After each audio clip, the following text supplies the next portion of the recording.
Hello subscribers, welcome to RE Embroidery Upgrade YouTube channel.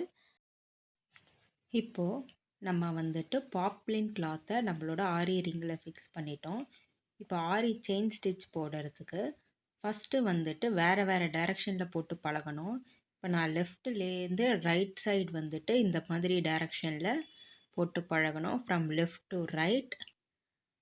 அதே மாதிரி right சைட்லேருந்து ஒரு ஆரோ போடுறேன். இந்த சைட்லேருந்து இந்த சைட் போட்டு நம்ம பழகணும். Right to left. அதே மாதிரி டாப் டு பாட்டம் வரைக்கும் ஒரு ஸ்ட்ரெயிட் லைன் போடுறேன். டாப் டு பாட்டம் ஒரு ஆரி செயின் ஸ்டிச் போட்டு நம்ம பழக போகிறோம். இப்போது பாட்டம் டு டாப்பும் வந்துட்டு நம்ம செயின் ஸ்டிச் போட்டு பழகணும். இப்போது இந்த அம்புக்குறியோட திசையில் தான் நம்ம செயின் ஸ்டிச் போட்டு பழக போகிறோம். நம்ம வெவ்வேறு திசையில் போட்டாலும் அதுக்காக வந்துட்டு இப்படின்லாம் நம்மளுடைய ஆரி ஸ்டாண்டை வந்துட்டு நம்ம வந்து திருப்பி போடக்கூடாது. ஏன்னா அந்த மாதிரி போட்டால் அது வந்துட்டு ப்ராப்பர் மெத்தடு கிடையாது. அதே மாதிரி நமக்கு ரொம்ப டைமும் கன்சியூம் ஆகிடும். அதே மாதிரி நம்ம சிட்டிங் பொசிஷன் உட்காந்துருக்க இடத்தையும் அப்படின்னு நம்ம மாற்றி உட்காந்து போட்டுட்ருக்க முடியாது. ஏன்னா ரொம்ப நேரமும் ஆகும். அதே மாதிரி நம்ம அட்வான்ஸ்ட் லெவல்லாம் போகும்போது ஆரி காட்டில் போடுவோம். அது எதையுமே பண்ண முடியாது. நம்ம திருப்பிலாம் போடவே முடியாது. இப்போது இந்த ஆரி செயின் ஸ்டிச்சுக்கு நான் கோல்டன் கலர் ஜரி த்ரெட் எடுத்திருக்கேன். இப்போ இந்த ஜரி த்ரெட்டோட எண்டில் வந்துட்டு ஒரு நாட் போட்டு செக்யூர் பண்ணி வச்சுக்கிட்டோம். இப்போ செயின் ஸ்டிச் போட ஜரி த்ரெட்டும் 14 சைஸ் நீடலும் இருக்குது. ஆரி செயின் ஸ்டிச் டைரக்ஷன்ஸை பொறுத்த வரைக்கும் எந்த டைரக்ஷன்ஸில் போகுதோ அந்த டைரக்ஷனில் நம்மளோட ஆரி நீடலோட கொக்கி பகுதி இருக்கணும். லெஃப்ட் டு ரைட்னா அந்த ரைட் சைட் ஃபேஸ் பண்ண மாதிரி நம்ம ஆரி நீடலோட இந்த கொக்கி பகுதி இருக்கணும். இந்த ஆரி ஊசியோடைய முனையை பார்த்திங்கன்னா அதோ இந்த மாதிரி கொக்கி மாதிரி இருக்குது பாருங்கள். இந்த கொக்கி பகுதி பார்த்திங்கன்னா நம்ம எந்த டைரக்ஷனை நோக்கி தைக்கிறோமோ அந்த டைரக்ஷனை ஃபேஸ் பண்ண மாதிரி இருக்கணும். இப்போ வந்துட்டு நம்ம லெஃப்ட் டு ரைட் தைக்க போகிறோம். அப்போ நம்ம ஆரி நீடில் பார்த்திங்கன்னா இப்படி தான் ஃபேஸ் பண்ணி இருக்கும். அதாவது இந்த ஹூக் சைடு வந்து ரைட் சைடை ஃபேஸ் பண்ணி மாதிரி இருக்கும். இப்போ அடுத்து வந்து நம்ம ரைட் சைட்லேருந்து லெஃப்ட் சைடு போகும்போது இந்த ஊசியோட முனை கொக்கி வந்துட்டு லெஃப்ட் சைடு ஃபேஸ் பண்ண மாதிரியே தான் இருக்கும். இப்படி தான் நம்ம தைச்சிட்டு வருவோம். இப்போது டாப் டு பாட்டம் நம்ம வந்து ஆரி செயின் ஸ்டிச் போடணும் அப்படின்னா நம்மளுடைய ஆரி ஊசி இப்படி தான் இருக்கும் பாருங்கள். இப்படி ஃபேஸ் பண்ண மாதிரி இருக்கும். இப்போ டாப்லேருந்து பாட்டம்க்கு இப்படி தான் வந்துட்டு நம்மளுடைய ஊசி மூவ் ஆகி வரும். இப்போ பாட்டம் டு டாப் போகும்போது நம்ம நீடில் பொசிஷன் இப்படி தான் இருக்கும். அந்த ஹூக் வந்துட்டு டாப்பை ஃபேஸ் பண்ண மாதிரி இருக்கும். டுலிப் ஜப்பான் ஸ்டெயின்லெஸ் ஸ்டீல் நீடிலை பொறுத்த வரைக்கும் அந்த ஹூக் இருக்கிற சைடில் தான் அந்த டுலிப்புன்றது போட்டிருக்கும். அண்ட் வந்து அதை வச்சு நம்ம வந்துட்டு டிட்டர்மைன் பண்ணிக்கணும். நம்மளோட தையல் போகிற டைரக்ஷனில் தான் அந்த டுலிப் ஜப்பான் இருக்கணும். அதை மட்டும் நம்ம எப்பயுமே கவனமாக பார்த்துக்கணும்.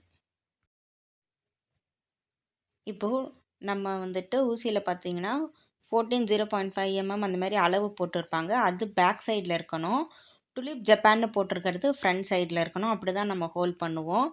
அண்ட் வந்துட்டு கையில் ஜரி த்ரெட் எடுத்துக்கிட்டால் இப்போ நான் வந்துட்டு ஆரியில் செயின் ஸ்டிச் போட போகிறேன். அது டுலிப் ஜப்பான் எப்பயுமே ஆரோவை ஃபேஸ் பண்ண மாதிரி இருக்கணும். அப்படி தான் நம்ம டைரக்ஷன் திருப்பி போடுவோம். இப்போது இதில் காட்டுறதுக்கு நான் வந்து மீடியம் சைஸ் செயின் ஸ்டிச்சஸே போட்டுட்டு வரேன் பாருங்கள்.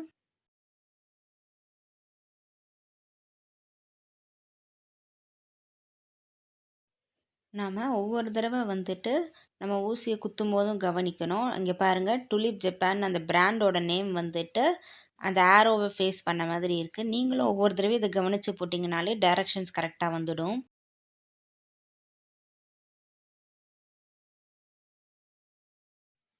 நாம் அப்பப்போ வந்துட்டு அந்த டுலிப் ஜப்பான் அந்த ஆரோவை ஃபேஸ் பண்ணுதான்னு மட்டும் செக் பண்ணிக்கணும். அப்படி பார்த்துட்டு வந்தாலே நமக்கு கரெக்டாக வந்துடும்.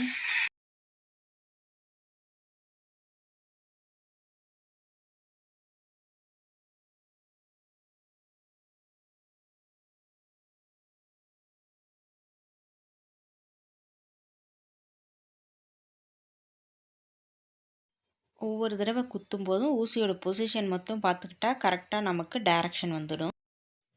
இப்போ கரெக்டாக செயின் ஸ்டிச் போட்டாச்சு. இப்போ எண்டு நாட்டும் போட்டுடுறோம்.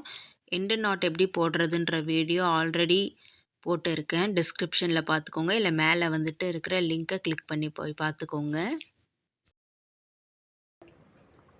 நெக்ஸ்ட் இது வந்து ரைட் சைட்லேருந்து லெஃப்ட் சைட் போகணும். அப்போ எப்படி போகணும்? எப்பயுமே ஸ்டார்ட் பண்ணும்போது இந்த நீடில் வந்துட்டு எந்த டைரக்ஷனை நோக்கி போகுதோ அந்த டைரக்ஷனை நோக்கி தான் நம்மளுடைய ஊசி இருக்கணும்.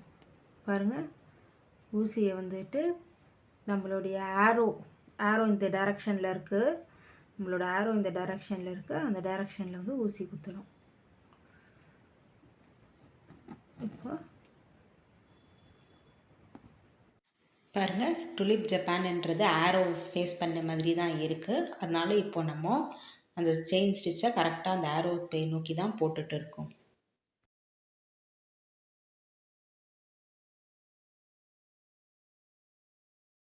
இப்போது ரைட் டு லெஃப்ட் வந்துட்டு செயின் ஸ்டிச் போட்டு வரும். டுலிப் ஜப்பான்னு இருக்க அந்த லோகோ வந்துட்டு ஆரோ ஃபேஸ் பண்ணி இருக்கான்னு மட்டும் ஃப்ரீக்வெண்ட்டாக அப்பப்போ செக் பண்ணிக்கணும். ஏன்னா பிகினராக இருக்கும்போது இதுதான் வந்துட்டு நமக்கு வந்துட்டு ஒரு கன்ஃபியூஷனை கொடுக்கும். நம்ம அந்த கரெக்டாக பார்த்துட்டோம்னாலே நம்மளுக்கு வந்துட்டு டைரக்ஷன் மாற்றுறது கரெக்டாக வந்துடும்.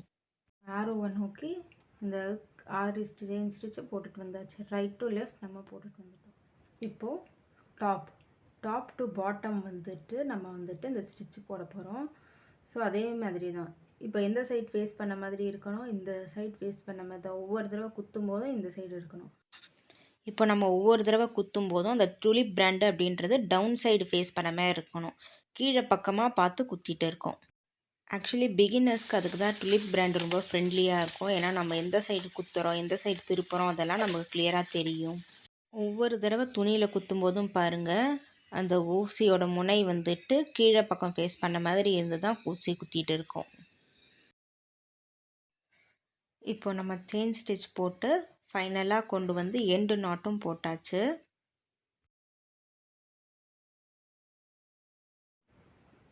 இப்போ பாட்டம் டு டாப் இப்போ வந்து குத்துறோம். இந்த ஊசி முனையோட கொக்கி வந்துட்டு டாப் சைடு மேல் பக்கத்தை பார்த்த மாதிரி இருக்குது. அதே மாதிரி டுலிப் பிராண்டுன்றதும் வந்துட்டு டாப் சைடை பார்த்த மாதிரி இருக்குது, மேல் பக்கத்தை பார்த்த மாதிரி இருக்குது. எடுக்கிறோம். திருப்பி ஒவ்வொரு தடவை குத்தும் போதும் நம்ம அப்பப்போ வந்துட்டு அந்த டுலிப் பிராண்ட் வந்து டாப் சைடில் ஃபேஸ் பண்ண மாதிரி இருக்கான்னு மட்டும் செக் பண்ணிக்கிட்டே வரும். டுலிப் பிராண்டு தெரியுது.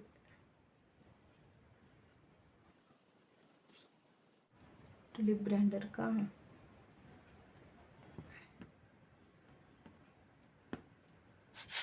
பாட்டம் டு டாப் வந்து செயின் ஸ்டிச் போட்டுட்டோம். இப்போ வந்துட்டு டாப்பில் வந்துட்டு அந்த எண்டு நாட்டும் போட்டு முடிச்சிட்டோம். இந்த வீடியோவை ரிப்பீட்டடாக க்ளோஸாக வாட்ச் பண்ணுங்கள். செயின் ஸ்டிச் டைரக்ஷன்ஸ் எல்லாம் புரிஞ்சிடும். தேங்க்ஸ் ஃபார் வாட்சிங். ப்ளீஸ் கமெண்ட் பண்ணுங்கள், லைக் பண்ணுங்கள், ஷேர் பண்ணுங்கள்.